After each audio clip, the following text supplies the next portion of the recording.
Shaolin boy. ये movie है एक ऐसे बच्चे के बारे में जिसकी उम्र 6 साल के लगभग है और उसका नाम ली है। ली एक शाओलिन मॉनेस्ट्री में पढ़ता है जहाँ पर वो रहने के साथ साथ मार्शल आर्ट्स की भी ट्रेनिंग ले रहा है। उसने बचपन से लेकर अब तक सिर्फ मार्शल आर्ट्स ही सीखा है, लेकिन अभी भी उसकी ट्रेनिंग रुकी नहीं है, बल्कि वो आगे से आगे बढ़ना चाहता है। फिर हम देखते हैं कि ली एक मॉनेस्ट्री के अंदर जाता है और वहाँ पर बैठे हुए लोगों से माफी मांगता है, क्यों तो उसने कोई गलत काम नहीं किया, ना ही उसने कोई रूल तोड़ा है, तो वो माफी किस चीज की मांग रहा है। इनफैक्ट ये माफी उस चीज के लिए है जो फ्यूचर में करने वाला है। अभी कुछ देर बाद उसका स्किल टेस्ट है जिसके लिए उसने कड़ी प्रैक्टिस की है और वो टेस्ट उसका सीनियर्स के साथ है। इस टेस्ट के लिए उसे अपने सीनियर से फाइट कर जीत कर दिखाना था। अब वो लोगों से बात कर ही रहा होता है कि तभी हम साइड से एक मॉन्क को आता देखते हैं जो ली पर अटैक कर देता है। अब ली चौंक तो चाहता है कि हुआ क्या है, लेकिन वो इतना अच्छा था, यानी अपने स्किल्स में इतना एक्सपर्ट था कि वो फौरन से उसका मुकाबला करता है। पर अब मॉन्क उसे किक मारता है, लेकिन गिरने के बजाय वो पीछे होता है और एक पिलर से बाउंस होता हुआ वापस आता है और अब वो मॉन्क से भी वैसे ही लड़ने वाला है जैसे मॉन्क ने उसे मारा या उस पर अटैक किया। और अब भी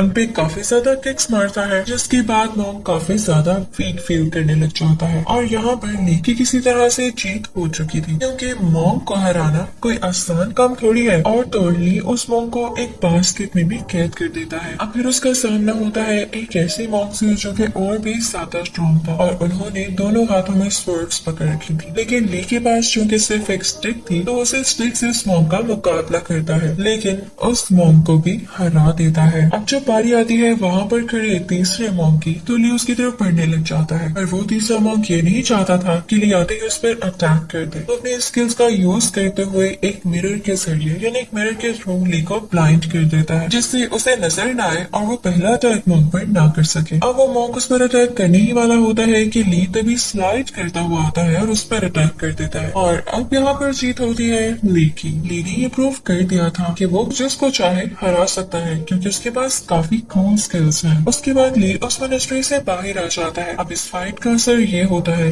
कि जो लोग उसको कमतर समझ रहे थे या कह रहे थे कि ये तो भी छोटा है, ये कैसे किसी को हरा सकता है या इसके पास कैसे इतनी स्किल्स हो सकती है, तो अब सारे लोग इवन वो तीनों मॉन्क्स भी उसकी इज्जत करने लगे थे, क्योंकि वो ये डिजर्व करता था। अब वहाँ पर उसे एक हेड मॉन्क मिलते हैं जो उसे बताते हैं कि उसने स्कोर कितना किया है और ये स्कोर होता है 89 आउट ऑफ 100। उसको ये भी बताते हैं कि इतना ज्यादा स्कोर करना उसके एज के बच्चों के लिए काफी मुश्किल बात है, बल्कि इम्पॉसिबल है। तो उसने ये करके प्रूव कर दिया है कि वो इससे भी अच्छा स्कूल डिजर्व करता है और आगे की स्टडीज के लिए वो किसी और स्कूल में ट्रांसफर हो रहा है और उसके बाद उसे किसी और फैमिली के साथ रहना होगा। ये सुनकर बहुत ज्यादा खुश और एक्साइटेड हो जाता है और फौरन से बस में जाकर बैठ जाता है। अब सिटी पहुंचकर उसने जिन लोगों के साथ रहना था वो एक साइंटिस्ट होता है। अब इनफैक्ट लेकर जिसके साथ इंटरेक्शन होगा वो साइंटिस्ट के बेटा और बेटी है और उस बेटी का नाम लैन है। लैन भी बहुत टैलेंटेड है क्योंकि वो अपने स्कूल के कराटे क्लब की मैनेजर है। फिर हमें लैन के भाई के बारे में भी कुछ डिटेल्स बताई जाती हैं और वो होता है सिर्फ खाना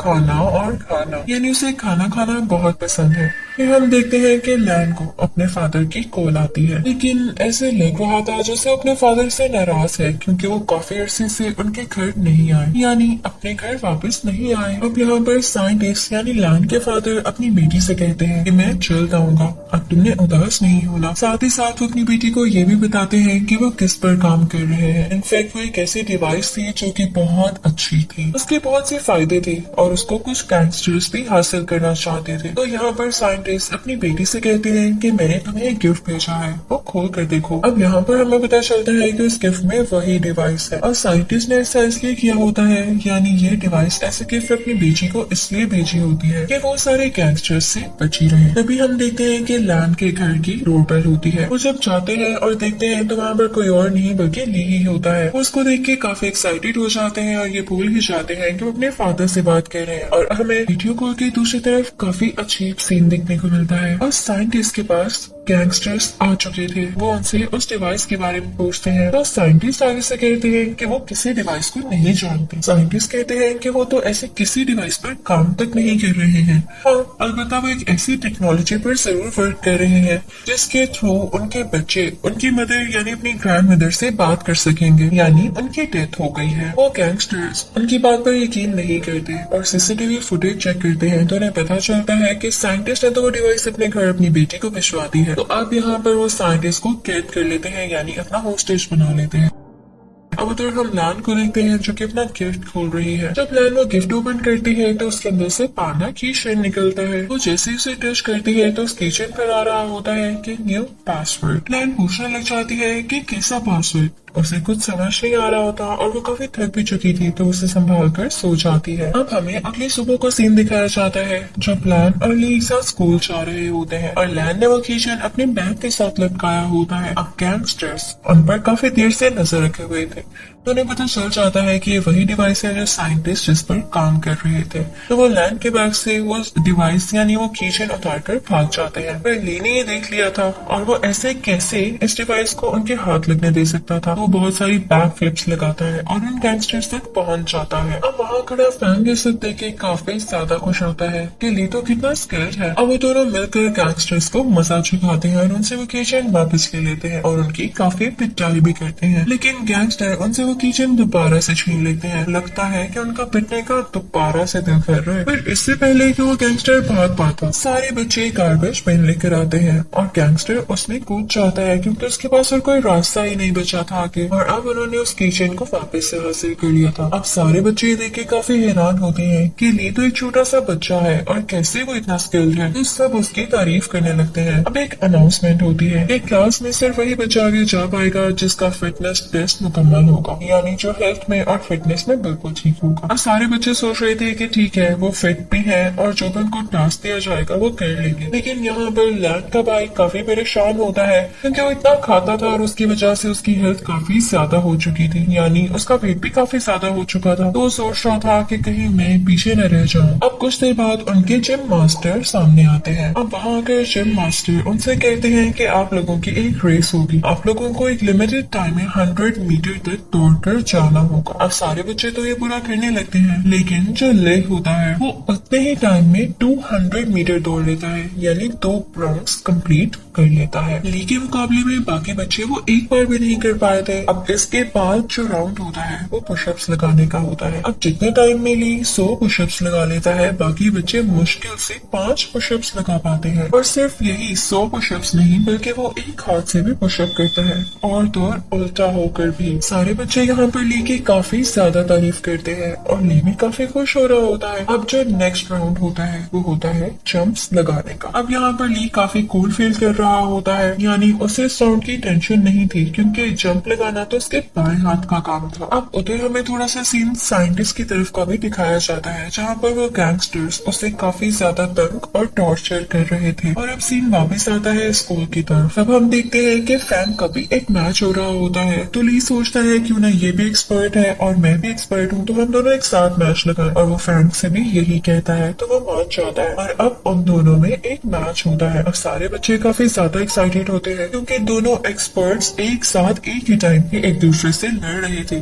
तो ये देखने के लिए सारे काफी क्यूरियस थे कि कौन जीतता है। सारे अपनी जगह से उठकर आगे आ गए थे। अब इसी दौरान गैंगस्टर्स के लिए ये अच्छा मौका था तो वो उसकी चेन को दोबारा से चुरा सके, उसे हासिल कर सके क्योंकि सबकी अटेंशन तो उन दोनों के मैच की तरफ थी। अब वो भी गैंगस्टर्स नीचे आ जाते हैं और उस किचन को उतारने की उसको अलग करने की कोशिश करते हैं पर वो स्टक हो चुका था। अब उधर जब ली और फैन का मैच हो रहा होता है तो पहले तो एक दूसरे के अगेंस्ट डिफेंस कर रहे थे, यानी खुद को बचा रहे थे। और जैसे ही वो राउंड आता है कि उन्होंने एक दूसरे पर अटैक करना था तो दोनों एक दूसरे के रिस्पेक्ट में वो अटैक करने से मना कर देते हैं और मैच ड्रॉ हो जाता है। तब सारी ऑडियंस और सारे बच्चों की अटेंशन उस तरफ हो जाती है जहाँ पर वो गैंगस्टर्स उस किचन को चुराने की कोशिश कर रहे हैं। तो जैसे ही ली और फैंग ये देखते हैं तो फौरन सब कुछ छोड़ छाड़ के उस तरफ बढ़ते हैं। पर वो गैंगस्टर्स एक लड़की को होस्टेज बना लेते हैं और उन्हें ब्लैकमेल करते हुए वो किचन अपने साथ ले जाते हैं। अब लैन प्रिंसिपल ऑफिस जाती है और वहाँ पर पुलिस को इन्फॉर्म करती है कि उसकी डिवाइस चोरी हो चुकी है। तो पुलिस उनसे कहती है कि आप लोग परेशान नहीं हो, हम आपको आपकी डिवाइस वापस दिलाएंगे।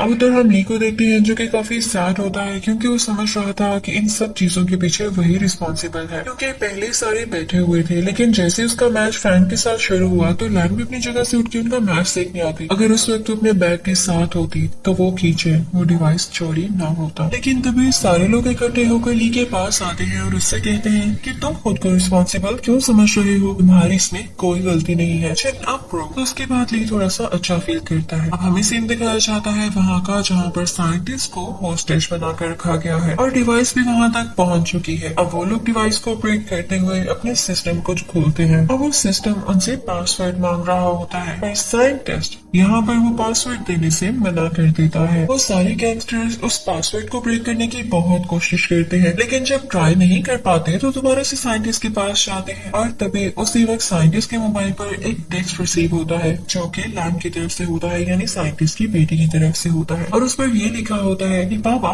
कल मेरी बर्थडे है, मैं आपका इंतजार करूंगी। अब यहाँ पर गैंगस्टर को अच्छा मौका मिल जाता है। इस चीज से फायदा उठाते हुए साइंटिस्ट को ब्लैकमेल करता है और कहता है कि तुम्हारी बेटी की बर्थडे है ना कल, तुम तो वहाँ नहीं जा सकोगे लेकिन हाँ मैं जरूर जाऊंगा और आगे की बात तुम्हें पता है। अब अगले रोज हम देखते हैं कि लैन की बर्थडे होती है और वो अपने घर में तैयार हो रही होती है और बाकी सारे बच्चे उसका बर्थडे प्रेजेंट लेने गए होते हैं। तभी लैन को अपने मोबाइल फोन पर एक टेक्स्ट रिसीव होता है जो कि उसके फादर की तरफ से होता है और वो अपनी बेटी से कह रहे होते हैं कि बेटा बाहर आओ, मैं तुम्हारा इंतजार कर रहा हूँ। अब लैन की बढ़कर काफी खुश हो जाती है और वो बाहर जाती है। लैन जैसे ही बाहर जाती है तो उसके फादर नहीं बल्कि गैंगस्टर्स थे जो उसे किडनैप करने आए थे, उसे अपने साथ ले जाते हैं। लेकिन लकीली तभी वहाँ पर सारे बच्चे आ जाते हैं और देखते हैं कि गैंगस्टर्स उन्हें अपने साथ लेकर जा रहे हैं यानी लैन को। तो वो सारे बच्चे अपनी बाइसाइकिल्स पर उसका पीछा करने लगते हैं। अब वो सारे बच्चे उसका पीछा करते करते साइंटिस्ट की लैब तक आ जाते हैं। अब वहाँ पर गैंगस्टर्स होते हैं, उन्होंने लैन की गर्दन पर छुरी रखी होती है। वो साइंटिस्ट को ब्लैकमेल कर रहे होते हैं। अब साइंटिस्ट को तो पासवर्ड नहीं पता होता क्योंकि उन्होंने वो डिवाइस अपनी बेटी को एज ए गिफ्ट भेजी थी और जब फर्स्ट टाइम लैन ने उस डिवाइस को ऑन किया था तो उसी डिवाइस ने उसी से पासवर्ड मांगा था, यानी अब ये लैन ही ये पासवर्ड क्रैक कर सकती है। तो सारे के सारे गैंगस्टर्स अब लैन के पास आते हैं और उससे वो पासवर्ड पूछते हैं। पर अब जब वो लैन से पूछते हैं तो लैन आगे से कहती है व्हाट पासवर्ड, और वो यही वर्ड्स थे जब उसने डिवाइस को पहली बार खोलने पर बोले थे। तो यहाँ पर वो पासवर्ड डिटेक्ट हो जाता है और उनका सिस्टम डिवाइस अनलॉक हो जाने की वजह से खुल जाता है यानी रन करने लगता है। सारे लोग बहुत खुश हो जाते हैं और अब गैंगस्टर अपने उस डीलर के साथ डील करने ही वाले होते हैं और तभी ली और फैन बाहर से अंदर आ जाते हैं और गैंगस्टर से लड़ने लग जाते हैं। अब बाहर से लैन का भाई भी सीक्रेटली लैब के अंदर आ जाता है और अपने फादर को और अपनी बहन को आजाद करवा लेता है। अब जब लीडर गैंगस्टर ये देखता है कि बाकी गैंगस्टर्स तो मारे जा रहे हैं और ये सारे लोग अंदर आ गए हैं तो वो जल्दी से अपना ब्रीफ केस उठाकर बाहर भागने लगता है कि मैं तो अपनी जान बचाकर भाग जाऊं और अपना मतलब पूरा करूं। अब उसके पीछे साइंटिस्ट और उसकी बेटी लैन भागने लगते हैं और फैन लैब के बाहर उस गैंगस्टर के राइट हैंड मैन से लड़ रहा था। वो राइट हैंड मैन काफी ज्यादा स्ट्रॉन्ग होता है, इस वजह से फैन को उसे हराने में थोड़ी प्रॉब्लम हो रही थी, लेकिन तभी उसे ली ज्वाइन कर लेता है और अब वो दोनों अपनी स्किल्स को यूज करते हुए मिलकर उसे हराने लग जाते हैं। उससे बहुत फाइट करते हैं, कई कई तरीकों से फाइट करते हैं और इवेंचुअली वो टाइम आ जाता है जब वो उस आदमी को हरा देते हैं। तभी वहाँ लैब में पुलिस आ जाती है जो बाकी के गैंगस्टर्स को अपने साथ पकड़ लेती है और उन्हें कैद कर लेती है, अरेस्ट कर लेती है। यहाँ पे साइंटिस्ट, लैन, ली और बाकी सारे लोगों की जीत हो चुकी थी और बच्चों को उनकी ब्रेवरी के लिए, उनके इस हिम्मत करने वाले काम के लिए ब्रेवरी अवार्ड दिया जाता है। ये मूवी यहीं पर एंड हो